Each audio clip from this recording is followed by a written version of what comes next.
Sir నమస్కారం sir. నమస్తే sir రీసెంట్గా లాస్ట్ వీక్ సినిమాలు వచ్చాయి సార్, కొన్ని చిన్న సినిమాలు. తిరగబడరా సామి రాజ్ తరుణ్ గారిది, అండ్ బడ్డీ సినిమా అల్లు శిరీష్ గారిది, ఇంకోటి ఉషా పరిణయం అని కూడా వచ్చింది సార్. ఈ మూవీ యొక్క పరిస్థితి ఏంటి సార్? అంటే జనాలు పెద్దగా ఆసక్తి చూపించట్లేదు అని అంటున్నారు. ఎందుకు ఆ సినిమాలే ఆ విధంగా ఉన్నారు? ఇప్పుడు మంచి సినిమాలని వీళ్ళే చిన్న సినిమాలను వెళ్ళట్లేదా? అసలు సినిమాల పరిస్థితి ఏంటి సార్? అంటే ఒకప్పుడు చిన్న సినిమా అంటే అందులో కథ ఉంటుంది అనుకునేవాళ్ళు. ఓకే, అందులో కథ ఉంటుంది, అలాగే చిన్న హీరోలతో చేసేటువంటి సినిమాల్లో ఒక పాయింట్ ఉంటుంది, ఏదో కొత్త పాయింట్ ఉంటుంది అనేటువంటి ఒక అభిప్రాయం జనాల్లో స్థిరంగా ఉండేది. దానికి ఒక గౌరవం ఇచ్చేవాళ్ళు, ఆ గౌరవంతోనే సినిమా థియేటర్కి వెళ్ళేవాళ్ళు. ఇప్పుడు ఆ పరిస్థితి లేదు, ఆ గౌరవం కోల్పోయింది. చిన్న సినిమా ఆ గౌరవాన్ని కోల్పోయింది అనేది వాస్తవం. ఈ కోల్పోవడానికి కారణం తెలుగు సినిమా దర్శకులు, తెలుగు సినిమా నిర్మాతలు చాలా స్పష్టంగా ఈ మధ్యకాలంలో వస్తున్నటువంటి ఏ చిన్న సినిమా కూడా ప్రజల్ని హుక్ చేయట్లా. అంటే ఒక కొత్త తరహా పాయింట్తో సినిమా తీయట్లేదు. దాసరి నారాయణరావు గారు ఆయన చిన్న సినిమాలే తీశాడు ప్రారంభంలో, హై బడ్జెట్ సినిమాలు ఆయన ఏం తీయలే. రాఘవేంద్రరావు గారికి ఆ కోరిక ఉండేది, కానీ అప్పటికి దాసరి గారు బ్లాక్ అండ్ వైట్లో ఒక పాయింట్ ఆధారంగా ఒక ఏదో ఒక డిస్కసివ్ పాయింట్ అవ్వాలి, సమాజంలో ఒక సెక్షన్ పాజిటివ్ ఆర్ నెగిటివ్ ఒక డిస్కషన్ జరగాలి అన్నటువంటి ఒక పాయింట్ తీసుకుని దాని ఆధారంగా సినిమా తీసేవాడు.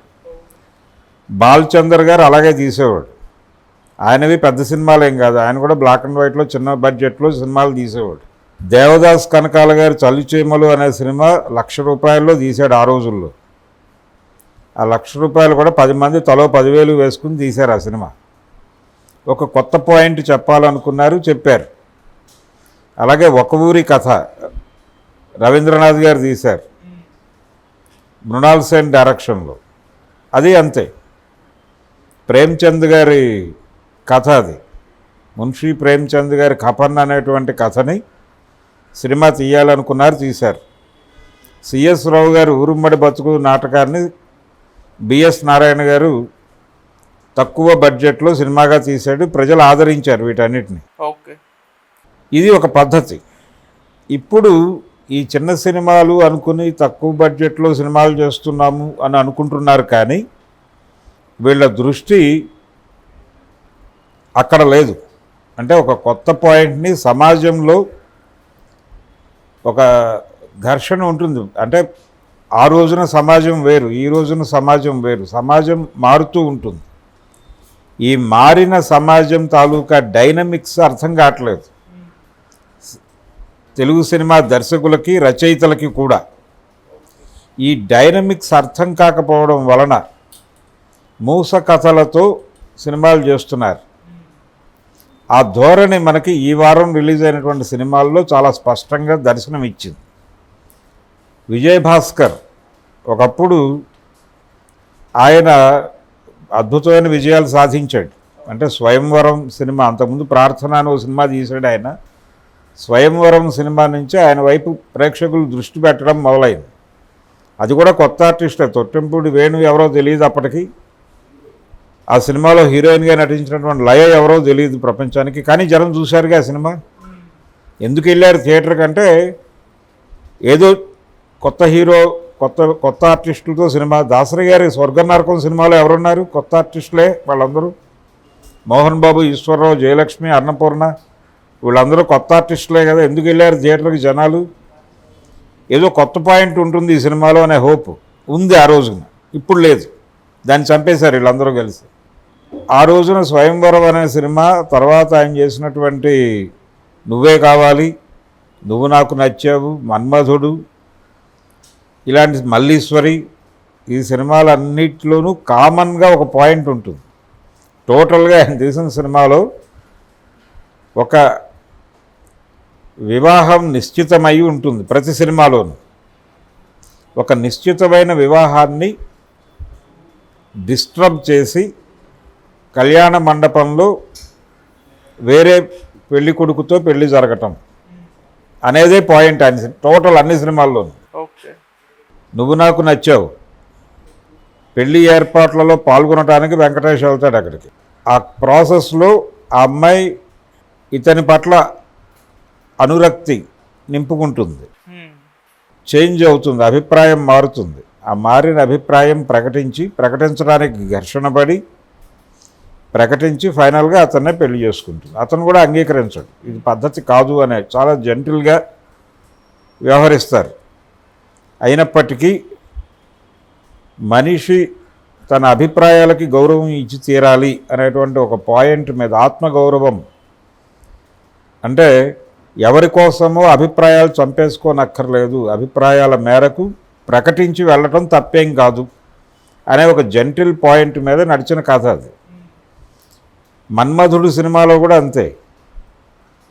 ఆ పెళ్ళి అంటే వాళ్ళకి తెలుస్తుంది, స్పృహ కలిగిన తర్వాత స్ట్రగుల్ చేసి ఎవరిని కలవాలో వాళ్ళు కలుస్తారు.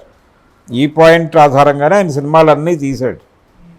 అదే పాయింట్ని మళ్ళీ తీశాడు, ఏది ఉషా పరిణయం అనే పేరుతో. ఈ తీసిన పద్ధతి జనాల్ని కనెక్ట్ చేసేలాగా లేదు. ఆయన సినిమాల్లో ఉండేటువంటి ఆ రోజున ఆ ఆడియన్స్ ఎంజాయ్ చేశారు. ఈ ఆడియన్స్కి అది కొత్త పాయింట్ కాదు. ఇంకేదైనా అంటే ప్రజెంట్ సొసైటీలో వివాహ వ్యవస్థ ఎలా ఉంది, దాని పట్ల జనాల్లో ఉన్నటువంటి నమ్మకాలు ఏమిటి, మగపిల్లలు ఎలా ఉన్నారు, ఆడపిల్లలు ఎలా ఉన్నారు, వీళ్ళ మధ్య ఘర్షణ ఎలా ఉంది, భావపరమైనటువంటి సంఘర్షణ ఎలా జరుగుతోంది పెళ్ళి అనేటువంటి ఏరియాలో అనేది నువ్వు అబ్జర్వ్ చేసి అర్థం చేసుకుని అధ్యయనం చేసి ఒక కథ డిజైన్ చేసుకుని సినిమా తీసుకుంటే జనం చూసేవాళ్ళు. నువ్వు చెప్పిందే మళ్ళీ చెప్తాను అంటే జనం రావడానికి సిద్ధంగా లేరు కదా. ఆ ప్రామిస్ ఇవ్వలేకపోయాడు ఆయన. ఆ ఇవ్వలేకపోవడం ఆ సినిమాలో కనిపిస్తుంది, అందువలన ఆ సినిమా డిజాస్టర్ అయింది. అలాగే రవికుమార్ చౌదరి తీసినటువంటి తిరగబడర స్వామి, అదొక 40-50 ఏళ్ల క్రితం కథ. అది ఒక పాత కథని పాత స్టైల్లో, అంటే ఒక 40 ఏళ్ల క్రితం ఇది కమర్షియల్ ఫార్ములా అని కొంతమంది దర్శకులు తీసినటువంటి కొన్ని సినిమాల ఆధారంగా ఈ సినిమా తీశాడు ఆయన. అది ప్రజెంట్ సొసైటీని చూడమని చెప్తే ఎలా చూస్తారు వాళ్ళు? రాజ్ తరుణ్ ఉన్నాడు ఆ సినిమాలో, అతని తాలూకా వివాదం ఉంది. ఆ మాల్వి మల్హోత్రా ఉంది ఆ సినిమాలో, ఆవిడ కూడా ఈ వివాదంలో ఉంది. అదేదైనా బజ్ క్రియేట్ చేస్తుంది అనుకుంటే అది కూడా ఏం కనిపించలేదు. పరమ బోరింగ్ సినిమా అది. ఆ సినిమా మరి ఎలా తీశారో, ఆ సినిమాకి ఎలా డబ్బులు పెట్టారో, ఆర్టిస్టులు ఎలా నటించారో, దేన్ని నమ్మారో వాళ్ళు అర్థం కాదు. అంటే టోటల్గా వీళ్ళు సమాజం నుంచి దూరం అయిపోయారు. ఈ దూరం అయిపోయిన వాళ్ళు తీస్తున్నటువంటి సినిమాల వలన తెలుగు సినిమా స్థాయి పతనం అయిపోతుంది. ఇంకొక ప్రమాదం, ఇంకొక సినిమా వచ్చింది బడ్డీ అనే పేరుతో. అది కొంత బెటరు, అంటే ఏదో ఒక కొత్త ఏరియాలో విషయం చెప్పదలుచుకున్నాడు. ఒక మెడికల్ ఏరియాలో జరుగుతున్నటువంటి కొన్ని విషయాలని మాట్లాడే ప్రయత్నం చేశాడు. అది కొంచెం ఫ్యాంటసీ జానర్లో వెళ్తుంది. ఈ ఫ్యాంటసీ జానర్లోకి తీసుకెడుతూ కొంత పిల్లల్ని అట్రాక్ట్ చేసేటువంటి ప్రయత్నము ఇవన్నీ జరిగినాయి. అయితే దానిలో కూడా ప్రాపర్ డిజైనింగ్ జరగల. డిజైనింగ్ అంటే వంటకం ఉండేటప్పుడు అన్ని సమపాళ్లలో పడాల, అక్కడ లోపం జరిగింది. దానివలన అది విస్తృతంగా జనాల్ని కనెక్ట్ చేసుకోలేకపోయింది, కానీ థియేటర్లో కూర్చున్న ప్రేక్షకుడిని కొంతమేరకు ఎంగేజ్ చేయగలిగింది. ఈ బడ్డీ అనేటువంటి సినిమా ద్వారా అల్లు శిరీష్ కొంత ఆ ప్రయత్నం చేయగలిగాడు, అతన్ని అప్రిషియేట్ చేయవచ్చు. మిగిలిన సినిమాలు దాదాపుగా మోసధోరణిలోనే వెళ్ళిపోయినాయి. ఇక్కడ వీళ్ళు పట్టించుకున్న విషయం ఏంటంటే థియేటర్లకు జనం రావడం మానేశారు టోటల్గా. సినిమాకి థియేటర్కి వెళ్ళాలి అని జనం అనుకోవడం లేదు అనేది స్పష్టం. జనం ఇదే మూడ్లో ఉంటారా అంటే అది మూఢనమ్మకం కాదు. ఈ మధ్యకాలంలో టిల్లు అనేటువంటి సినిమాకి జనం వెళ్ళారు థియేటర్కి, ఎటువంటి పబ్లిసిటీ లేకుండానే, మోత్ పబ్లిసిటీతోనే జనం వెళ్ళారు థియేటర్కి అనే ఒక ఫ్యాక్ట్ని గుర్తించాలి. ఎందుకు వెళ్ళారు అంటే స్క్వేర్ కాదు, దాని ప్రారంభ సినిమాకే జనం ఈవినింగ్కి కలెక్షన్స్ పెరిగినాయి దానికి. జనం కొత్తగా ఫీల్ అయ్యారు. అందులో చెప్పిన విషయం ఏమీ లేదు, కానీ ఎంగేజ్ చేయగలిగింది, థియేటర్ని ఎంగేజ్ చేయగలిగింది, ఎంటర్టైన్ చేయగలిగింది. దాంతో థియేటర్కి జనాలు వెళ్ళారు సరదాగా చూద్దామని. సింగిల్ స్క్రీన్స్ బతుకుతాయి అలాంటి సినిమాలు తీస్తే. ఇలాంటి సినిమాలు వరుస పెట్టి రిలీజ్ చేయటం వలన థియేటర్లు చచ్చిపోయే ప్రమాదం ఉంది. సింగిల్ స్క్రీన్స్ బతుకుతోంది ఇలాంటి సినిమాల మీద. డీజే టిల్లు లాంటి సినిమాల వల్ల, బేబీ లాంటి సినిమాల వల్ల. బేబీ కూడా తిరోగమన సినిమానే, అది మేల్ యూత్ని టార్గెట్ చేస్తూ తీసిన సినిమా. మేల్ యూత్ని థియేటర్లకు అట్రాక్ట్ చేయడం కోసం చేసినటువంటి ఒక ప్రయత్నం. ఓకే, అది వర్కౌట్ అయింది.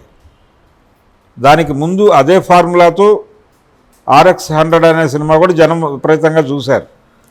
అంటే దాసరి గారు అనుకున్నట్టుగా ఒక డిస్కసివ్ పాయింట్ ఉండాలి, ప్రస్తుత సమాజాన్ని టచ్ చేస్తూ ఒక డిస్కసివ్ పాయింట్ ఉండవలను సినిమాలో. ఇదే ఫార్ములా అనుకున్నాడు ఆయన.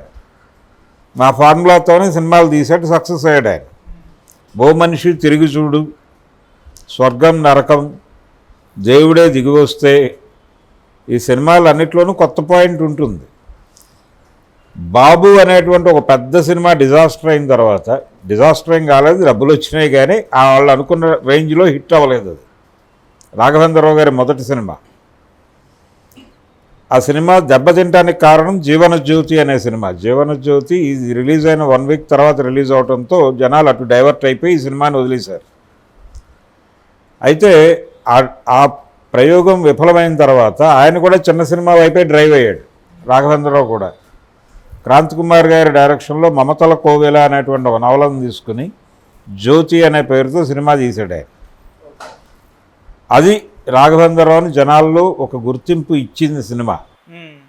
ఆ తర్వాత ఆమె కథ అని స్క్రిజోఫెర్నియాతో బాధపడుతున్నటువంటి ఒక అమ్మాయి తన మనసులో జరిగే కల్లోలాలతో అవన్నీ వాస్తవమని నమ్మి ప్రపంచాన్ని ఎంత డిస్టర్బ్ చేస్తుంది అనే పాయింట్తో జయసుధా, రజనీకాంత్ వీళ్ళతో సినిమా తీసాడే క్రాంతి కుమార్ గారి బ్యానర్లోనే. అది జనాలకు కనెక్ట్ అయింది. కల్పన అనే సినిమా తీశారు, అది కనెక్ట్ అయింది. అదొక హిందీ సినిమా మాతృక ఉంది దానికి. ఇలా చిన్న సినిమాలతో ఆయన కనెక్ట్ అయినటువంటి నిండు నూరేళ్ళు అనే చిన్న సినిమా చేశాడే. అంటే ఒక కొత్త పాయింట్తో సినిమా చేయాలి అనే తాపత్రయం. సత్యభామ అనే సినిమా తీశాడు రాఘవేంద్రరావు కూడా, భాగ్యరాజ గారి కథతో, చంద్రమోహన్ హీరోగా. చంద్రమోహను, మురళీమోహను, సత్యేంద్ర కుమారు ఇలాంటి హీరోలు ఉండేవాళ్ళు ఆ రోజుల్లో. వీళ్ళందరూ చేసేటువంటి సినిమాల్లో ఏదో కొత్త పాయింట్ ఉంటుంది, కొత్త ఎంటర్టైన్మెంట్ ఉంటుంది అని యూత్ అనుకునేది ఆ రోజున యూత్. అలా ఈ రోజున యూత్ని కనెక్ట్ చేసుకునేటువంటి కథలతో సినిమాలు తీయలేకపోతున్నారు ఎవరు. కారణం ఏమిటి అని ఒక్కసారి ఆ లోతుల్లోకి వెళ్ళి చూస్తే వీళ్ళు చిన్న సినిమా అనుకుంటున్నారు, కానీ వీళ్ళ మనసుల్లో పెద్ద సినిమా డిజైనే ఉంది. పెద్ద హీరోలు చేసేటువంటి కమర్షియల్ ఫార్ములా ఉండాలి, ఇది మార్కెట్ని షేక్ చేయాలి, ఇలాంటి భ్రమలకి గురవుతున్నారు. ఈ మధ్యకాలంలో మహారాజా అనే ఒక తమిళ సినిమా వచ్చింది మన ముందుకి, 70, విజయ్ సేతుపతి యాక్ట్ చేసిన సినిమా. అందులో ఆ సినిమాని నడిపిన పద్ధతి జనాల్ని మెస్మరైజ్ చేసింది. అలాగే ధనుష్ సినిమా రాయన్, అది మనకి తెలియని ప్రపంచం ఏం కాదు, మనకు తెలియని కథ కూడా కాదు అది, కానీ దాన్ని నడిపిన పద్ధతి ఎమోషనల్గా నడపగలిగాడు. థియేటర్ని ఎంగేజ్ చేయలేకపోతున్నారు వీళ్ళు తెలుగు డైరెక్టర్లు, ఎమోషనలైజ్ చేయలేకపోతున్నారు, ఎంటర్టైన్ చేయలేకపోతున్నారు, ఎంగేజ్ చేయలేకపోతున్నారు. ఇవి ఏమీ చేయనప్పుడు సినిమాకి ఎందుకు వెళ్ళాలి జనాలు? అందుకని ప్రజలు ఏమనుకుంటున్నారంటే టికెట్ రేట్లు తగ్గించి కూడా ప్రయోగం చేశారు. ఇప్పుడు టికెట్లు ఎక్కువైపోవడం వలన జనాలు రావడం లేదేమో, రేట్లు తగ్గించి ఒక ప్రయోగం చేద్దామని ట్రై చేశారు, అయినా రావట్లేదు. సింగిల్ స్క్రీన్స్లో కూడా 2 షోలు ఒక సినిమా, 2 షోలు ఒక సినిమా వేస్తున్నారు, అయినా జనం రావడం లేదు. ఆ రోజుల్లో తాత మనవడు లేకపోతే విశ్వనాథ్ గారి శంకరాభరణం, మరీ జనం రాక షో క్యాన్సిల్ చేసుకున్న పరిస్థితులు లేవు, ఇప్పుడు ఉన్నాయి. ఇప్పుడు షో పడుతుందో లేదో గ్యారంటీ లేదు. ఉషా పరిణయం పరిస్థితి అదే. వాళ్ళు రోజుకి 7-8 స్క్రీన్స్లో సినిమా ఉందని చెప్తున్నారు, కానీ 1-2 కంటే పట్టల, జనం రావడం లేదు. జనంలో ఆ నమ్మకం కలిగించడంలో ఫెయిల్యూర్ ఉంది. ఓకే. దీన్ని గుర్తించాలి ముందు ఇండస్ట్రీ. క్రమంగా ఏం జరుగుతుందంటే సింగిల్ స్క్రీన్ స్పేస్ని ఓటీటీలు ఆక్రమిస్తాయి. Multiplex audience, single screen audience ఉన్నారు. ఇప్పుడు ఈ సింగిల్ స్క్రీన్ ఆడియన్స్ మొత్తం ఓటీటీలకు వెళ్ళిపోతారు, ఫోన్లో సినిమా చూసుకోవడానికి వెళ్ళిపోతారు. మల్టీప్లెక్స్ ఆడియన్స్ ఉంటారు. మల్టీప్లెక్స్ ఓటీటీ మిగులుతుంది, సింగిల్ స్క్రీన్స్ మొత్తం లేచిపోతాయి. ఇది ఈ పరిణామం జరగబోతోంది. ఓకే. దీనికి ఒక రకంగా షేప్ డిజైన్ చేస్తున్నది మన డైరెక్టర్లు, రవికుమార్ చౌదరి లాంటి వాళ్ళు, లేకపోతే విజయభాస్కర్ లాంటి వాళ్ళు. మేము ఇప్పటికీ అప్డేట్ అవుతూనే ఉన్నాం, రెగ్యులర్గా సినిమాలు రోజు చూస్తూనే ఉన్నాం. మేము ఇప్పటి సమాజం, ఇప్పటి యూత్ని కనెక్ట్ చేసే కథలతో సినిమాలు తీయగలం అని చెప్పడం వేరు. చెప్తున్నారు కోదండరామిరెడ్డి గారు కూడా ఇంటర్వ్యూల్లో చెప్తాడు ఆయన, నేను ఇప్పటి సమాజాన్ని కనెక్ట్ చేసే సినిమా తీయగలను, ఆ కాన్ఫిడెన్స్ ఉంది నాకు. బి గోపాల్ గారు చెప్తాడు ఇంటర్వ్యూస్లో.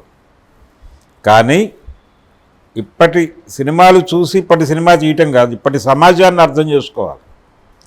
ఇప్పటి సమాజంలో వచ్చినటువంటి వైరుధ్యాలను అర్థం చేసుకోవాలి. అప్పుడు మీరు కొత్త కథలు చెప్పగలుగుతారు. మీ వయస్సు సమస్య కాదు. 70 ఏళ్ల వయసు ఉన్నవాడు కూడా అద్భుతంగా కొత్త సబ్జెక్టుతో సినిమా తీయగలడు. కానీ సమాజ దర్శనం కావాలి వాడికి. సమాజ దర్శనం కాకుండా సినిమాలు తీయాలని ట్రై చేస్తే ఇలాగే ఉంటుంది. ఏదో ఒక డిస్కసివ్ పాయింట్, కనీసం బేబీ లాంటి సినిమాల్లో RX 100లో వాళ్ళు ఒక డిస్కసివ్ పాయింట్ పెట్టారు. ఒక టార్గెట్ ఆడియన్స్ ఉన్నారు వాళ్ళకి చాలా స్పష్టంగా. ఆ ఆడియన్స్ని టార్గెట్ చేసి సినిమా తీశారు. ఇప్పుడు శివం భజే అనే సినిమా వచ్చింది మొన్న. ఆ శివం భజే సినిమా కూడా వాళ్ళు ఒక సెట్ ఆఫ్ ఆడియన్స్ని అనుకున్నారు. అయితే ఆ ఆడియన్స్ లేరు ఇప్పుడు. ఆ విషయం వాళ్ళకి తెలియదు. దానికి కారణం సామాజిక అధ్యయనం లేకపోవడం. మారుతున్న సమాజపు గతిని అర్థం చేసుకోకుండా అఖండ రోజుల్లో జనం ఉన్నట్టే ఉన్నారు అని అనుకోవడం వలన జరిగిన ఫెయిల్యూర్ అది. ఓకే. ఆ సెట్ ఆఫ్ ఆడియన్స్ మారటం వల్లనే, ప్రేక్షకులలో ఓటర్లలో ఆ మూడు మారటం వల్లనే 63 సీట్లు బీజేపీ కోల్పోయింది. ఆ స్పృహ ఈ సినిమా తీసే ప్రొడ్యూసర్కి, డైరెక్టర్కి ఉండాలి కదా, అది లేదు. అది లేకపోవడం వలన ఫెయిల్యూర్ సినిమాలు విస్తృతంగా తీస్తున్నారు మనవాళ్ళు. ఈ బాధ్యత అంటే సింగిల్ స్క్రీన్స్ మరణించటానికి చిన్న సినిమాలు తీస్తున్న దర్శకులు, నిర్మాతలే కారణం. వీళ్ళందరూ ఇలాంటి సినిమాలు తీసి సింగిల్ స్క్రీన్స్ని హత్య చేస్తున్నారు అనే